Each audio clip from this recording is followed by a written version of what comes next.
Hi, this is Brad Linder with Liliputing, and I have here a Samsung Galaxy Player 5.0, which is a handheld device that runs Google Android 2.3.5 Gingerbread, and it's sort of like a smartphone that doesn't make phone calls, or like an Android version of an Ipod Touch. So let's take a quick look at some of the features here and then compare it to a few other devices. I just got this today as a loaner from Samsung. They sent it to me for review purposes. Haven't had a lot of time to play with it, but so far, in terms of build quality and performance, it's about what you would expect from a device in its class, which is a $270 device that's has many of the features of a smartphone, except for the phone call capabilities.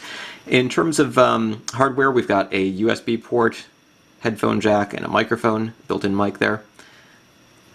Volume up and down, power, a micro SD card slot, and a little spot here that you can sort of slide a string through if you wanted to, I don't know, put a wristband or something on. On the back, we've got speakers and camera. This is a 3.2 megapixel camera with a flash and autofocus capabilities.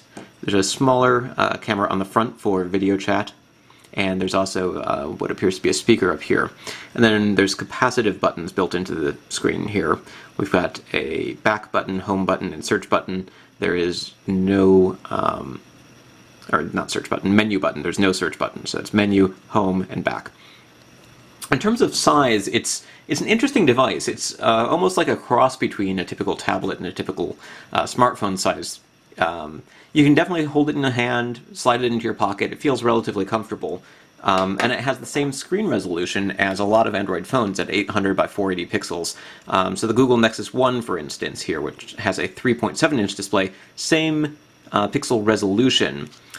Means you get a denser screen on the Nexus 1, but a larger screen on the Samsung. But it still looks reasonably sharp in my experience, and if you're just looking for something a little bit larger for watching videos or whatever, the larger screen might be what you're looking for.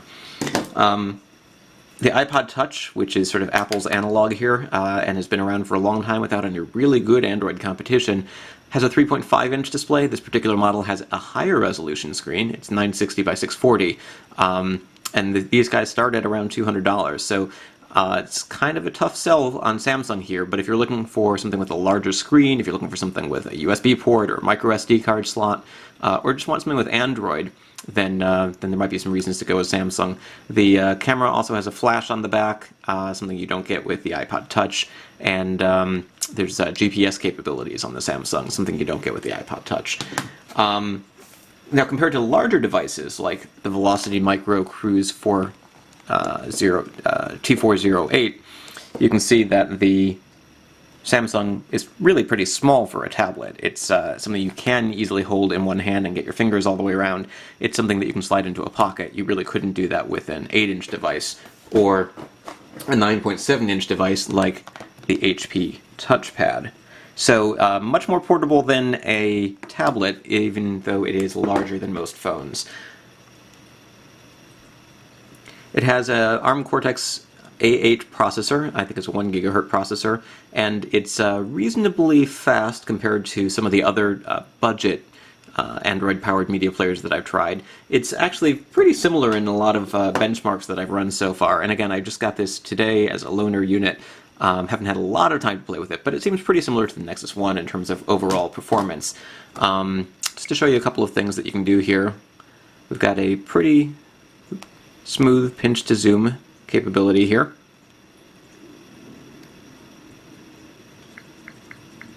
It includes the swipe keyboard.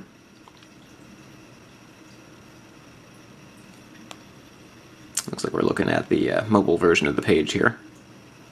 You can see it loads pages pretty quickly, though.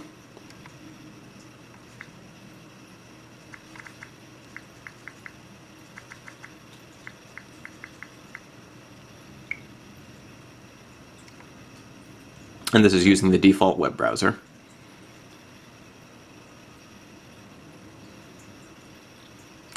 It does include the Samsung TouchWiz software, so it's not quite a standard Android experience, but it does include access to the Google Android Market.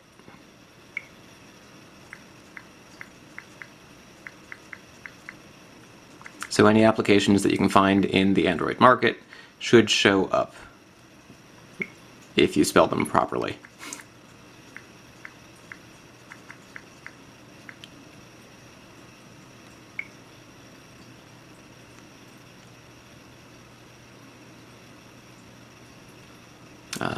Should have Google Maps. I haven't actually run this yet, but let's see if we can find our location.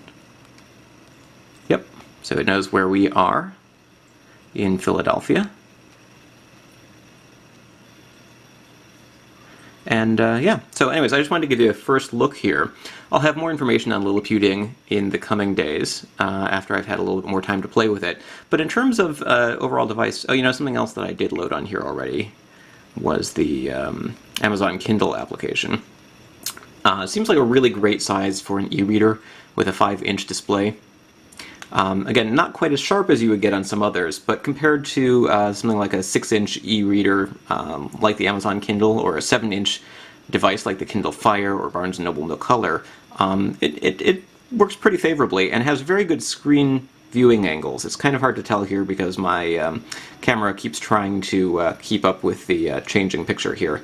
But the colors don't really wash out very much from side to side, which is something that a lot of the cheaper Android tablets and devices that I've used have really sort of wimped out on. The viewing angles might be good in one direction but really bad in another. So this is something that you might be able to look at a web page and show it to a friend.